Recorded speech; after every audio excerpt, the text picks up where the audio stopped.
2 minutes pour comprendre. Aujourd'hui, la luxation de la rotule. Je suis avec le docteur Tarek Alaïdine. Vous êtes chirurgien orthopédique. Alors d'abord, la rotule, qu'est-ce que c'est? C'est où? Alors la rotule, c'est le petit os qui est à l'avant du genou, qui va s'articuler au niveau du fémur. C'est comme une petite poulie qui va permettre d'écarter ce qu'on appelle l'appareil extenseur pour avoir une extension qui se fait plus facilement. En fait, c'est ce qu'on appelle le genou. Exactement. Souvent, hein, ouais. La rotule, c'est ça. Alors, cette luxation de la rotule, ça veut dire quoi, luxation? Ça veut dire que la rotule va sortir de son rail, elle va se déboîter. Hein, le plus souvent, quasi exclusivement, c'est du côté extérieur. Donc elle va sortir, et parfois elle va rester à l'extérieur et obliger à ce qu'on la remette par des manœuvres externes, et parfois elle va se remettre spontanément.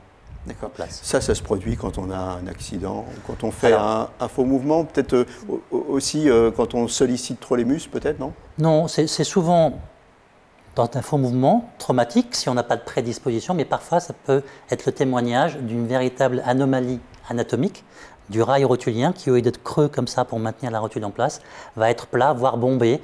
Et en fait, la rotule n'est jamais, depuis la fin de la croissance, complètement dans l'axe. Elle est sur le côté. Et donc, elle a tendance à sortir en fait, de son axe qui n'est pas assez creusé, voilà, ou voire même qui est déformé et qui la rejette. Voilà.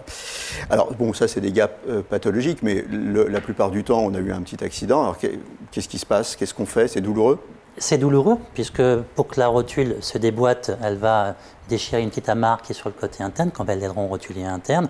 Donc il peut y avoir un petit gonflement de genou, un petit hématome, et donc l'épanchement de synovie. Donc il faut se mettre au repos, glacer l'articulation, et là, consulter pour pouvoir déterminer si cette luxation survient sur un genou normal ou si elle survient sur un genou pathologique avec une anomalie morphologique. Voilà, le mieux, hein, on le répétera toujours, c'est de faire attention et à très bientôt.